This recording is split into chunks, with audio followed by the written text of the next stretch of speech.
우리가 지난주에 그 이사야 53장에 예수님의 십자가 고난은 이 새 창조를 위한 해산의 고통이다 했었죠.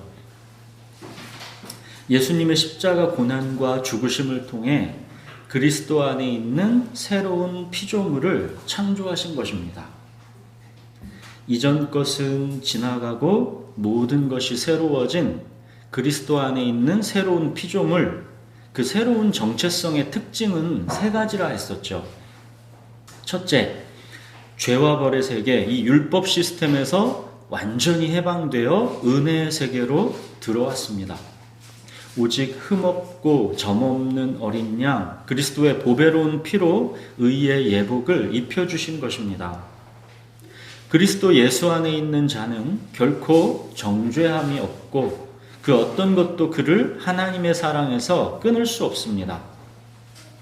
이제 하나님의 영, 성령이 그의 안에 거하십니다. 그는 주님과 연합되어 있습니다. 하나님이 그의 아버지이십니다. 자, 둘째, 새로운 피조물에게 이 땅은 장막집입니다. 그들에게는 하늘에 있는 영원한 집이 있습니다. 그리스도인은 이 땅을 본향으로 해서 창조되지 않았습니다. 장차 주님을 만나게 될 새 하늘과 새 땅에 최적화된 존재로 새롭게 창조된 것입니다. 영원한 영광의 중한 것으로 상 주시는 하나님을 바라보기 때문에 잠시 받는 이 땅에서의 고난은 그렇게 무겁고 크지 않습니다. 주님을 소망하며 기다린 자에게는 주님은 반드시 상 주실 것입니다. 자, 셋째, 그렇다면 장막집에 해당하는 이 땅에서 살아가는 목적은 무엇입니까? 그리스도인의 이 땅에서의 삶은 아주 잠시입니다. 이거는 시간적으로 짧다라는 특징과 함께 놓치지 말아야 할 핵심 포인트는 사명입니다.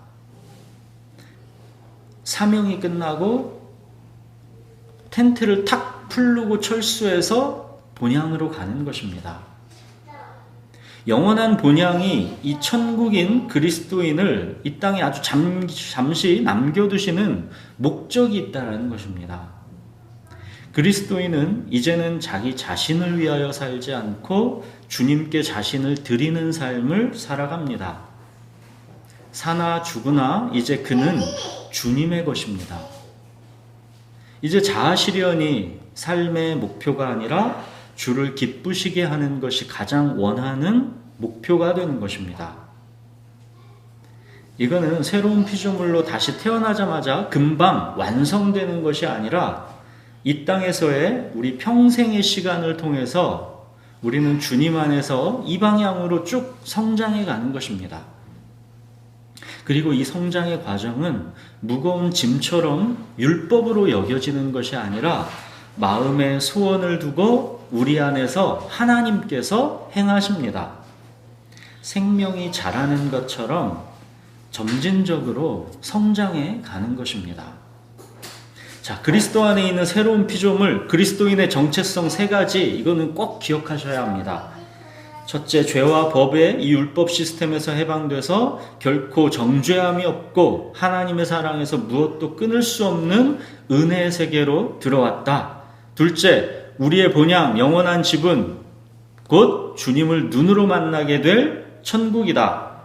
셋째, 장막집인 이 땅에서의 우리는 자기 자신을 위하여 살지 않고 사명을 위하여 살아간다. 자, 오늘 살펴볼 이사야 그 다음 장 54장은 그 앞에 53장이 무엇을 성취했는가를 보여주는 그림입니다. 우리의 허물 때문에 그가 찔렸고 우리의 죄악 때문에 그가 상하였습니다. 우리는 다 양 같아서 그릇 행하여 각기 제 길로 갔거늘 여호와께서는 우리 모두의 죄악을 그에게 담당시키셨습니다. 우리가 사는 길은 오직 이 길뿐이었기 때문에 그는 곤욕을 당하여 괴로울 때에도 마치 도수장으로 끌려가는 어린 양처럼 그의 입을 열지 아니하였습니다.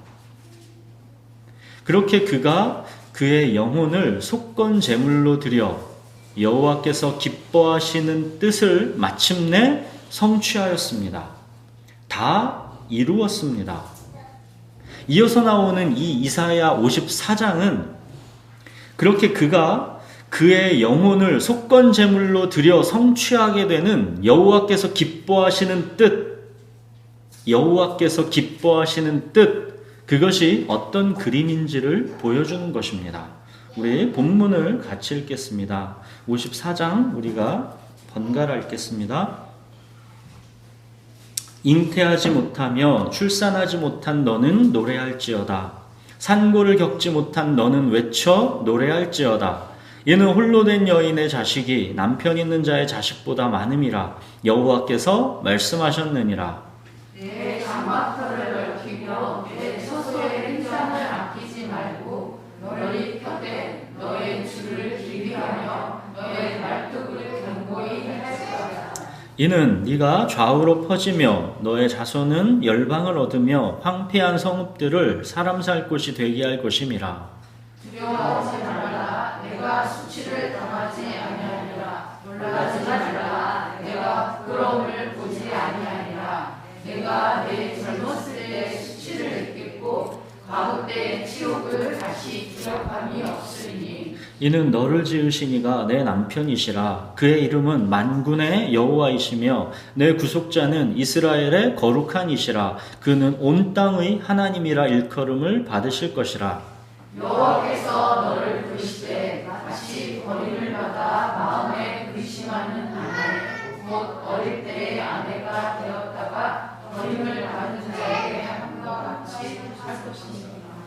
내 하나님께서 말씀하셨느니라. 내가 잠시 너를 버렸으나 큰 긍휼로 너를 모을 것이며 내가 넘치는 진노로 내 얼굴을 내게서 잠시 가렸으나 영원한 자비로 너를 긍휼히 여기리라. 내 구속자 여호와께서 말씀하셨느니라. 이는 내게 노아의 홍수와 같도다.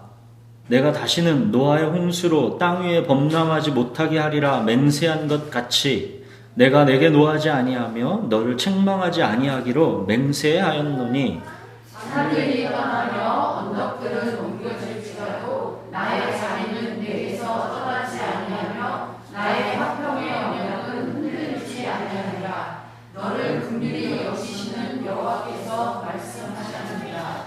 너 곤고하며 광풍에 요동하여 안위를 받지 못한 자여 보라 내가 화려한 채색으로 내 돌 사이에 더하며 청옥으로 내 기초를 쌓으며 홍보석으로 내 성벽을 지으며 성묘석으로 내 성문을 만들고 내 지경을 다함소서로 꾸밀 것이며 내 모든 자녀는 여호와의 교훈을 받을 것이니 내 자녀에게는 큰 평안이 있을 것이며 너는 공의로 설 것이며 학대가 내게서 멀어질 것인즉 내가 두려워하지 아니할 것이며 공고도 내게 가까이 하지 못할 것이라. 보라 그들이 분쟁을 일으킬지라도 나로 말미암지 아니한 것이니 누구든지 너와 분쟁을 일으키는 자는 너로 말미암아 패망하리라.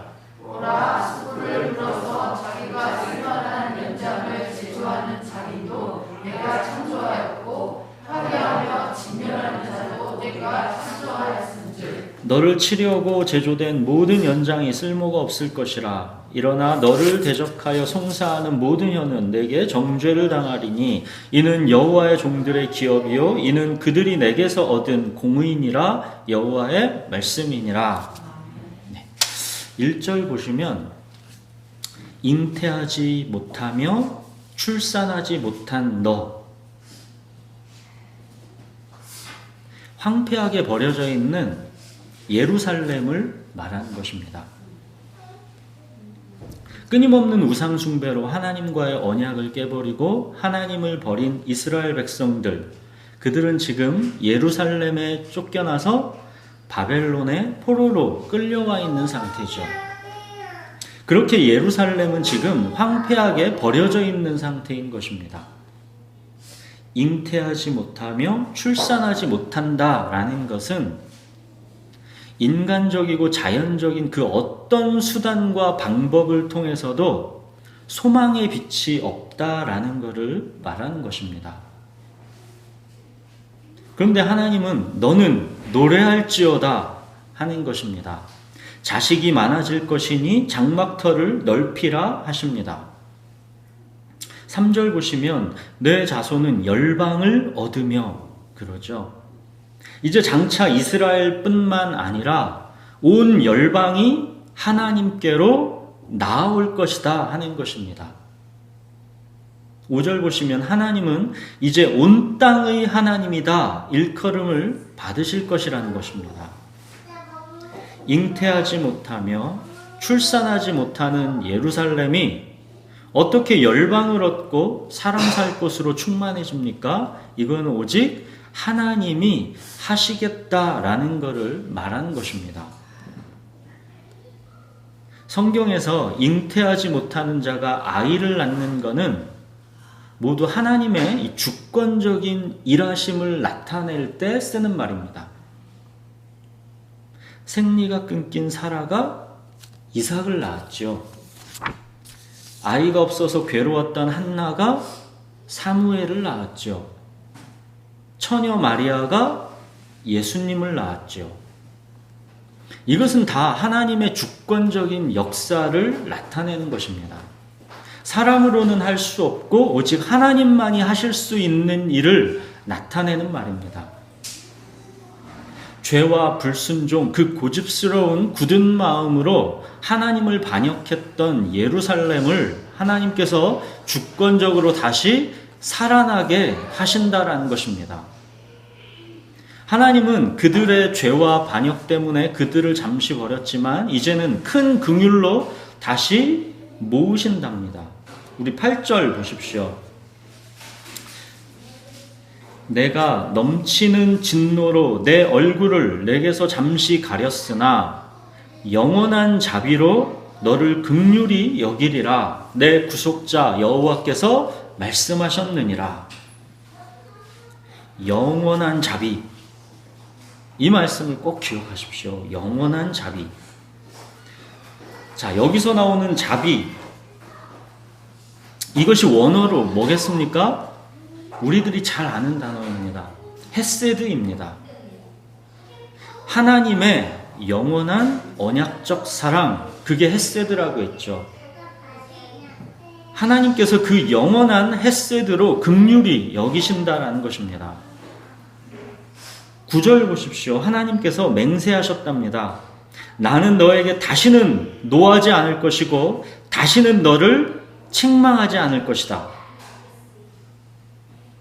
노아의 홍수 때 쏟아부으셨던 하나님의 그 모든 진노와 심판을 지난주 53장에서 보셨던 것처럼 하나님께서 예수님에게 대신 쏟아부으신 것입니다. 그래서 이제 그리스도 예수 안에 있는 자에게는 결코 정죄함이 없는 것이고 그 무엇도 하나님의 사랑에서 끊을 수가 없는 것입니다. 10절 보십시오. 산들이 떠나며 언덕들은 옮겨질지라도 나의 자비는 내게서 떠나지 아니하며 나의 화평의 언약은 흔들리지 아니하리라.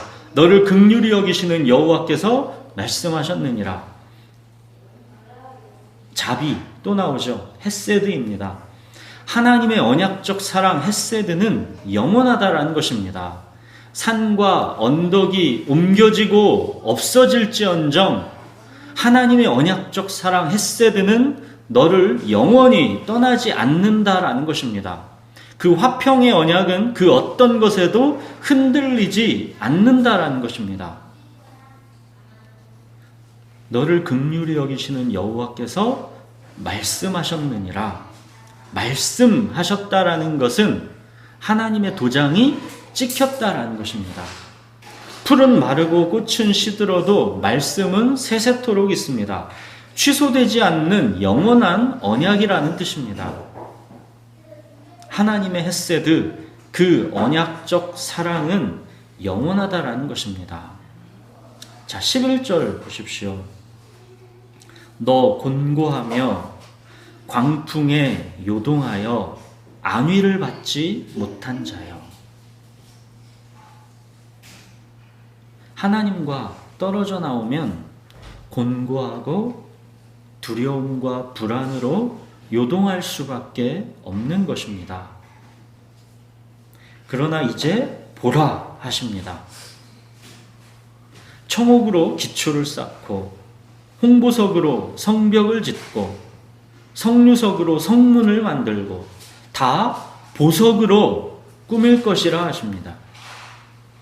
황폐하고 버려진 땅 예루살렘을 하나님께서 보석으로 다 꾸미시겠다는 것입니다. 이거는 은유법이죠. 예루살렘을 그렇게 하나님께서 소중한 보화로 꾸미신다는 것입니다. 여기서 신약 백성인 우리는 뭐가 연상됩니까? 자기 피로 사신 교회입니다. 교회는 그리스도의 신부입니다. 신부를 보석으로 단장하듯이 교회를 그렇게 거룩하고 흠이 없게 씻고 보석으로 꾸미신다라는 것입니다. 자, 14절 보십시오. 너는 공의로 설 것이며 공의 위에 서 있게 될 것이다 라는 뜻입니다. 공의 위에 서 있게 될 것이다. 아까 자비, 그 헤세드에 이어서 오늘 꼭 기억해야 하는 또 하나의 단어가 뭡니까? 공의입니다. 공의. 공의는 하나님이 요구하시는 정의입니다. 하나님이 요구하시는 기준입니다. 바로 이 공의라는 하나님의 속성 때문에 하나님은 죄와 불의에 진노하시는 것입니다. 공의와 헤세드, 이 두 가지가 하나님의 불변하는 영원한 속성입니다.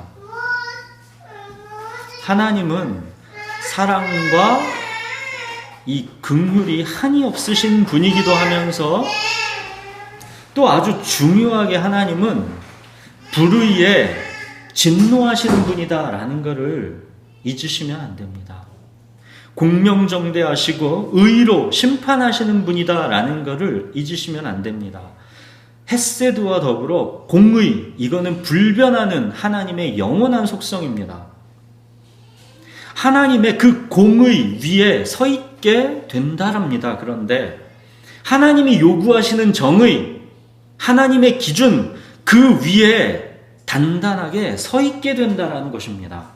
이거는 하나님이 요구하시는 의가 모두 충족되었다라는 뜻입니다. 이 백성이 임신하지 못하고 출산하지 못하는 여인처럼 하나님의 진노 속에 버려진 것 같은 그들의 죄와 반역이 있는데 하나님의 율법을 그들이 충족시키지 못했기 때문이었죠. 그런데 지금은 하나님께서 하나님의 공의가 충족되었다 말씀하시는 것입니다. 그 충족된 공의 위에, 그 반석 위에 너희가 설 것이다 하시는 것입니다. 여러분, 이 백성이 지금 서 있는 그 기반, 그 충족된 공의, 이 반석, 그게 무엇이겠습니까? 지난주 살펴보았던 53장 예수 그리스도의 십자가입니다. 우리가 다 양 같아서 그릇 행하여 각기 제 길로 갔거늘 여호와께서는 우리 모두의 죄악을 그에게 담당시키셨도다. 이게 공의의 충족입니다. 우리에게 쏟아부어져야 할 노아의 홍수 심판이 예수님께 쏟아부어진 것입니다. 우리 모두의 죄악을 예수님께 담당시켜서 하나님의 공의가 충족되게 하신 것입니다. 이 길 말고는 다른 길이 없습니다. 잉태하지 못하고 출산하지 못하는 자입니다. 자기 힘으로 아이를 낳을 수 없는 절망입니다. 이스라엘 백성의 끊임없는 죄와 반역, 우상 숭배의 역사는 이거를 보여주는 것입니다. 인간은 하나님의 공의를 율법의 행위로 절대로 충족시킬 수가 없습니다. 구약의 역사가 이거를 분명하게 보여주고 있는 것이죠. 로마서 우리 3장 20절부터 26절을 한번 찾아보겠습니다. 로마서 3장 20절에서 26절, 이 신약 로마서에서 지금 이 부분을 정확하게 설명을 해주고 있죠. 로마서 3장 20절부터 26절을 우리 번갈아 읽겠습니다. 그러므로 율법의 행위로 그의 앞에 의롭다 하심을 얻을 육체가 없나니 율법으로는 죄를 깨달음이니라.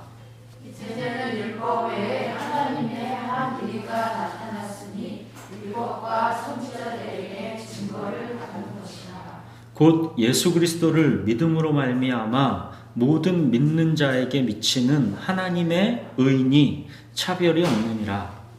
모든 사람이 죄를 범하였음에 하나님의 영광에 이르지 못하더니 그리스도 예수 안에 있는 속량으로 말미암아 하나님의 은혜로 값없이 의롭다 하심을 얻은 자 되었느니라. 이 예수를 하나님이 그의 피로써 믿음으로 말미암은 화목제물로 세우셨으니 이는 하나님께서 길이 참시는 중에 전에 지은 죄를 간과하심으로 자기의 의로우심을 나타내려 하시니 곧 이때에 자기의 의로우심을 나타내사 자기도 의로우시며 또한 예수 믿는 자를 의롭다 하려 하심이라. 여기 21절 보시면 율법 외에 나타난 하나님의 한 의, 이게 무엇이겠습니까? 율법으로는 될 수 없기에 하나님께서 한 의를 나타내셨다라는 것이죠. 그게 예수 그리스도이십니다.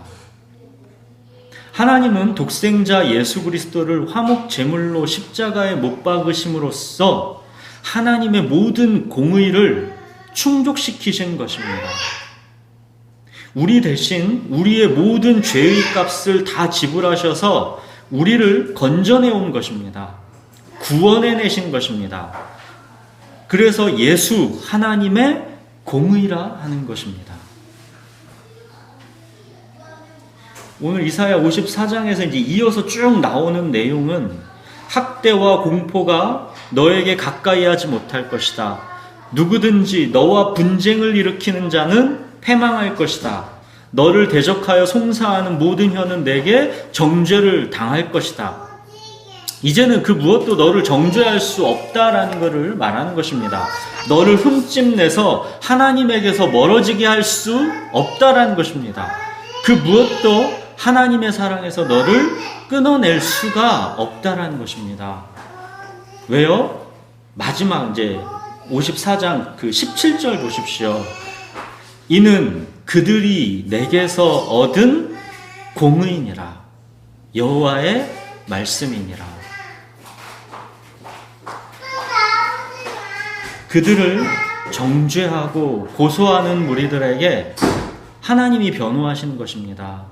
나의 공의는 충족되었다. 토달지 마라. 그 뜻입니다. 그들이 내게서 얻은 공의, 이것이 무엇입니까? 이게 53장 예수 그리스도의 십자가 대속입니다. 이 예수를 하나님이 화목 제물로 세우신 것입니다. 그 속량으로 말미암아 하나님의 은혜로 값없이 의롭다 하심을 얻게 하신 것입니다. 이것이 바로 하나님께서 말씀하신 그들이 내게서 얻은 공의입니다.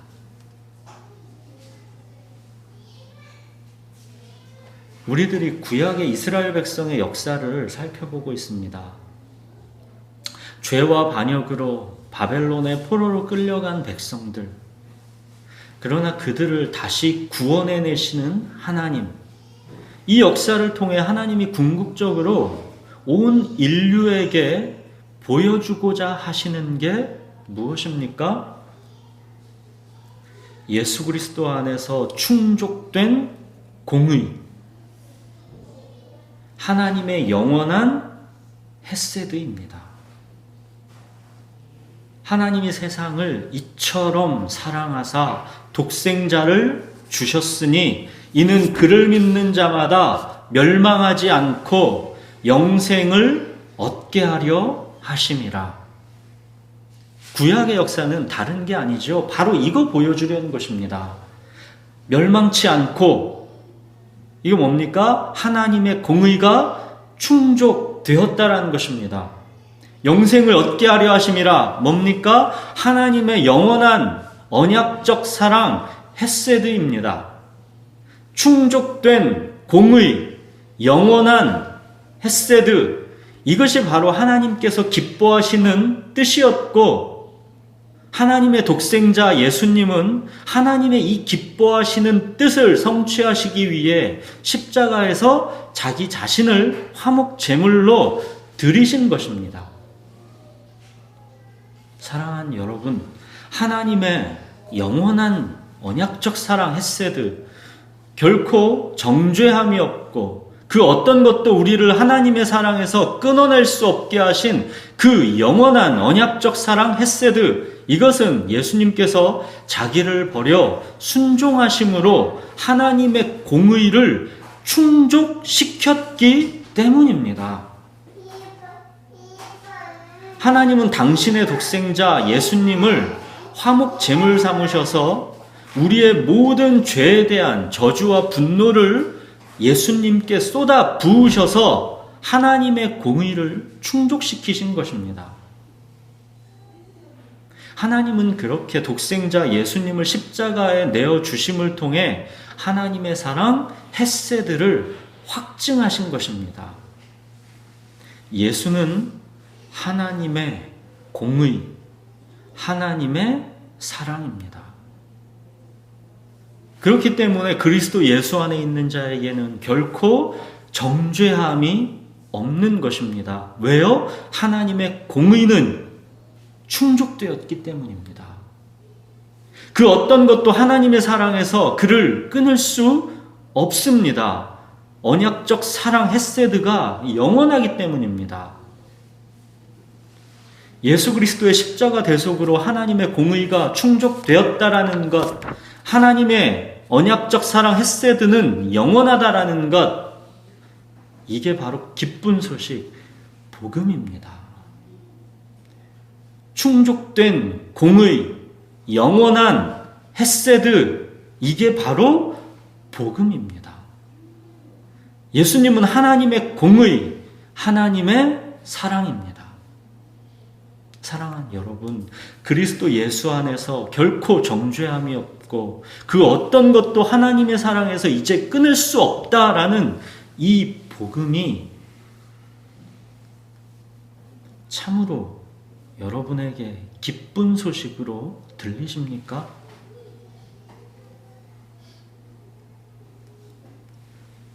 죄책감으로 하나님께 떨어져 나갈 것만 같은 그 지독한 고통으로 탄식해 본 사람, 그 사람은 이 복음이 결코 가벼울 수가 없죠.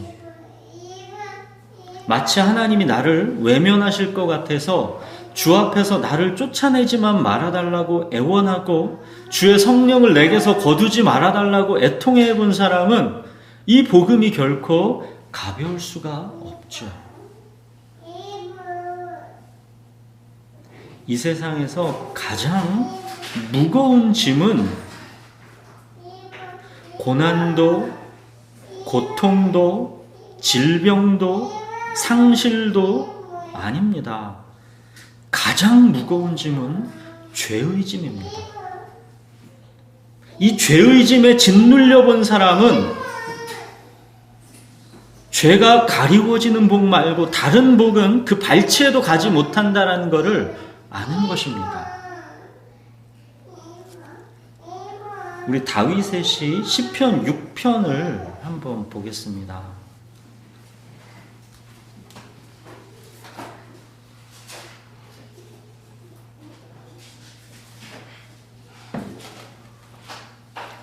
다윗이 그 죄의 짐, 이 죄책감의 짐에서 얼마나 고통했는지를 한번 보십시오.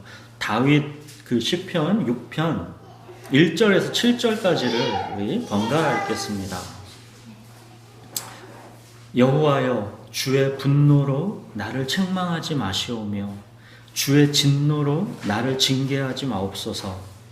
여호와여 내가 수척하였사오니 내게 은혜를 베푸소서. 여호와여 나의 뼈가 떨려오니 나를 고치소서. 나의 영혼도 매우 떨리나이다. 여호와여 어느 때까지니까? 여호와여 너와 나의 영혼을 건지시며 주의 사랑으로 나를 구원하소서.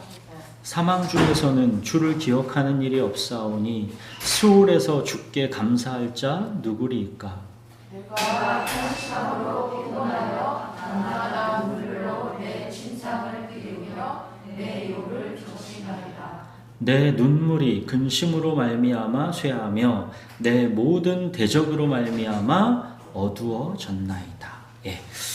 하나님의 분노, 하나님의 진노, 하나님의 외면에 대한 두려움으로 다윗이 이만큼 고통하고 있습니다. 다윗은 하나님의 공의, 그 속성을 알기 때문입니다. 2절 보시면 뼈가 마디마디 떨린다 하지요. 6절 보시면 밤새 탄식하다가 지쳤고 밤새 쏟는 눈물로 침대를 띄울 정도랍니다. 하나님이 내 곁에 안 계신 것 같으니까 사방이 온통 적들이 너무 두려워서 걱정 근심으로 아무것도 보이지 않을 만큼 힘들고 고통스럽다라는 것입니다. 어떤 분들은 다윗은 도대체 왜 저렇게 죄책감이 심해? 너무 예민한 거 아니야? 이렇게 생각하실 분들도 혹 있을지 모르겠습니다. 여러분, 죄는 단지 윤리, 도덕, 율법의 문제 그 이상입니다. 다윗이 단지 밧세바를 범하고 우리아를 죽인 그런 특정한 범죄 행위로만 말미암아서 저렇게 고통하는 것일까요? 죄는 인간 존재의 그 심연을 장악하고 있는 것입니다. 막연하게 불안하고 두렵고 하나님의 사랑에서 멀어져만 있는 것 같고 죄는 그렇게 인간을 장악하는 것입니다. 다윗은 그러죠. 무릇 나는 내 죄과를 아오니 내 죄가 항상 내 앞에 있나이다. 우리 인간에게 죄라는 것은 항상 내 앞에 있는 것이라는 것입니다. 다윗은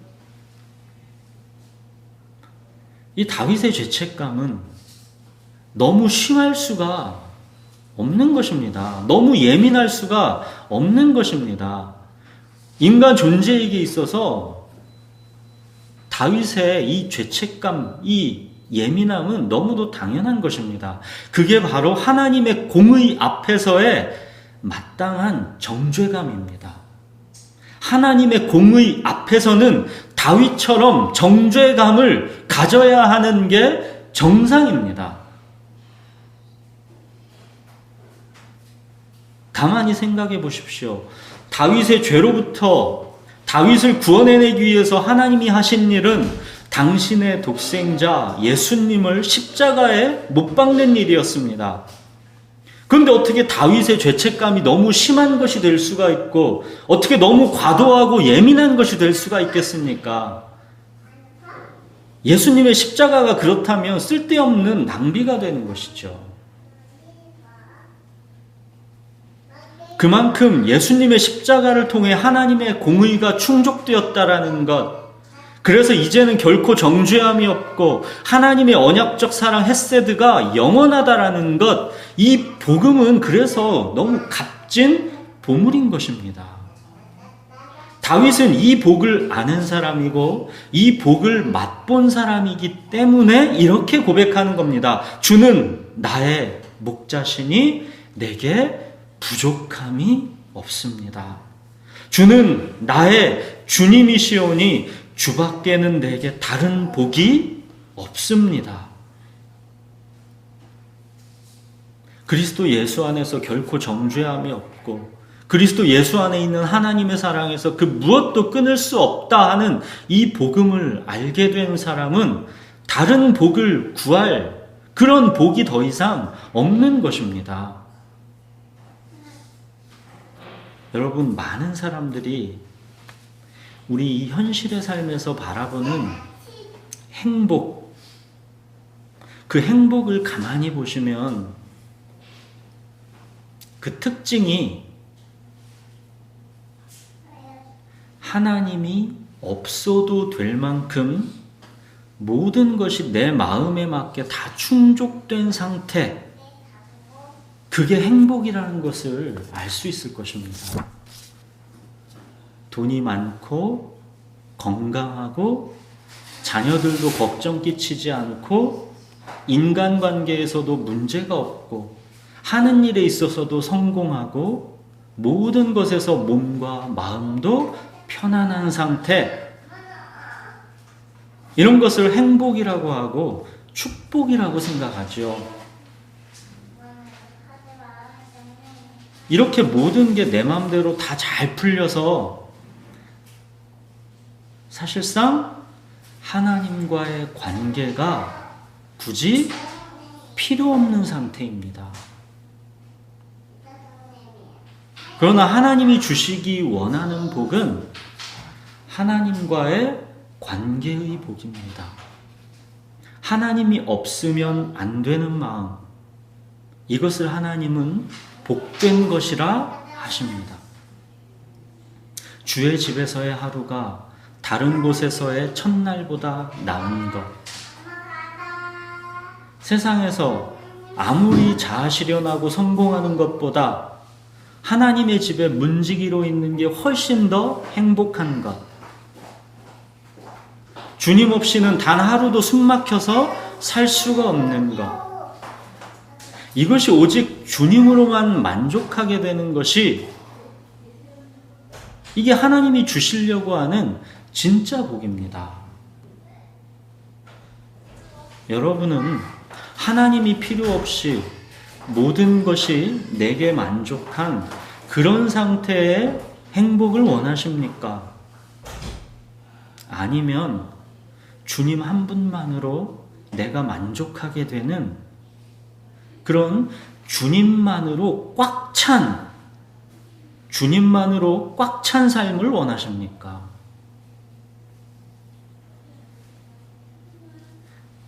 하나님은 심지어는 죄가 더한 곳에 은혜가 더하다 라고까지 하십니다.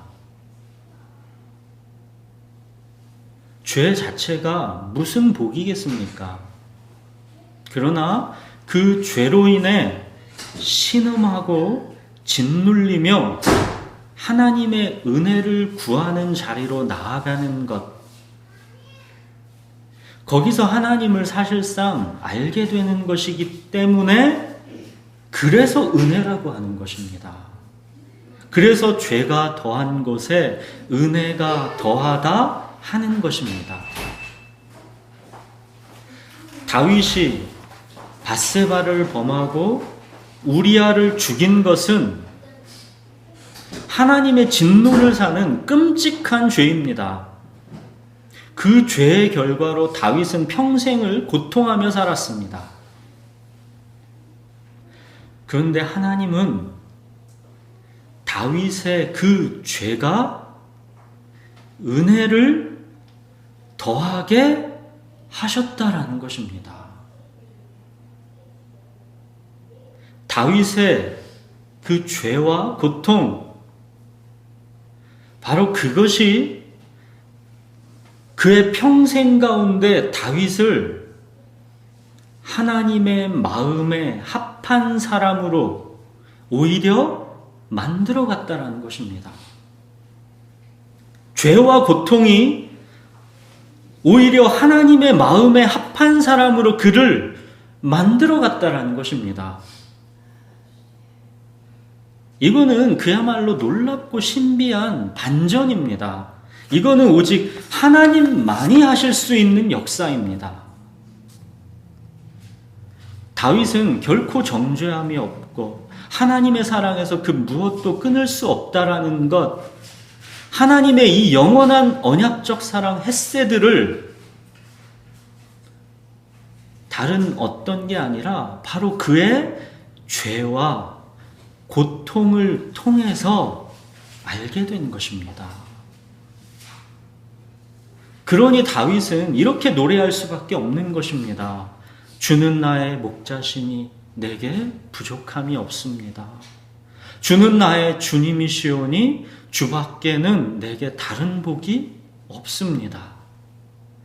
사랑하는 여러분, 예수님으로 인해서 하나님의 공의가 충족되었습니다. 예수님으로 인해서 하나님의 언약적 사랑 헤세드는 영원합니다. 이 복음이면 우리에게는 모든 것이 충분한 것입니다. 이 복음을 말씀을 통해 더욱 깊이 알아가시고 이 복음을 여러분의 삶의 현실 속에서 충만하게 누리십시오. 이 복음으로 우리가 충만할 때 그때야 비로소 이 새로운 피조물의 아까 말씀드렸던 세 번째 정체성, 자기 자신을 위해 살지 않고 주님을 위해 산다. 여기에 내 마음의 소원이 끌리게 되는 것입니다. 그때서야 비로소 끌리는 것입니다. 이 길은 복음 없이는 갈 수 없는 길입니다. 그리스도인의 정체성, 그 첫째와 둘째, 이거 두 가지는 모두 하나님의 주권적 은혜로 이미 완성된 것입니다. 결코 정죄함이 없는 은혜의 세계로 들어간 것, 그 첫 번째 정체성, 또 영원한 이 천국이 이미 우리에게 마련된 것, 두 번째, 그죠? 이건 이미 하나님의 주권적 은혜로 이미 완성된 것입니다. 이건 이미 끝난 것입니다. 자, 그런데 하나님은 그리스도인의 이 세 번째 정체성, 자기 자신을 위해 살지 않고 주를 위해 산다. 자, 여기에는 근데 하나님께서 우리를 참여시키는 것입니다. 첫 번째와 두 번째 거에는 우리가 참여하는 부분이 제로입니다. 하나도 없습니다. 근데 세 번째, 여기에 하나님은 우리를 참여시키는 것입니다. 하나님이 기뻐하실 수 있도록 우리의 믿음을 요구하시는 것입니다. 이것이 영광의 자리입니다. 온 땅의 하나님께서 우리를 하나님의 섭리 속에 참여시킨다라는 것, 우리에게 믿음을 요구하신다라는 것, 뭔가를 우리에게 바라신다라는 것, 이게 있을 수 있는 일 같습니까? 이거는 사실 이루 말할 수 없는 영광인 것입니다. 그리스도인의 이 세 번째 정체성, 자기 자신을 위해 살지 않고 주님을 위해 산다. 이거는 율법 그런 거랑은 말이 안 되는 것입니다. 온 땅에 하나님께서 우리 인간이 뭐라고 이 인간인 우리에게 참여를 요청하시는 것이고 믿음을 요구하시는 것입니다. 이거는 영광의 자리입니다. 우리가 근데 이거 알기가 정말 어렵죠. 우리의 연약한 죄된 본성은 얼마나 내 몸과 마음의 편안함만을 집착합니까? 우리가 주님을 예배하는 것조차도 오직 나의 평안을 위해 하려고 하죠. 이 땅에서 편안하게 잘 누리고 잘 살다가 이제 주님께 가고 싶은 것, 주님께 아무런 열매도 영광도 없는데도 별로 개의치 않고 그냥 내 몸과 마음만 편안했으면 하는 것, 몸과 마음이 편안한 것이 내게 너무 소중해서 하나님께서 장차 주시겠다 하는 그 영광은 그렇게 눈에 들어오지도 않는 것이죠. 그냥 천국만 가면 되니까 그러는 것이죠. 사실상 우리가 사는 삶이 그냥 다만 이 생뿐이어도 천국이 없어도 그렇게 손해보고 불쌍한 인생이 아닌 것이지요. 이게 우리의 무지함이고 믿음 없음이고 연약한 죄의 본성입니다. 바울은 로마서 8장에서 우리가 그와 함께 영광을 받기 위하여 고난도 함께 받아야 할 것이다 했죠. 그러나 그 현재의 고난은 장차 우리에게 나타날 영광이랑 비교할 수가 없다 했죠. 그리스도인은 이 땅의 삶이 전부다 하면 가장 불쌍한 사람들로 증명되어야 하는 것입니다. 사랑하는 여러분, 그리스도인에게 이 땅에서의 주를 위한 고난은 당연한 것이어야 합니다. 고난이 없으면 영광도 없는 것입니다. 몸과 마음이 편안한 것이 내게 유익이다 라고 계산한다면 그거는 틀린 것입니다.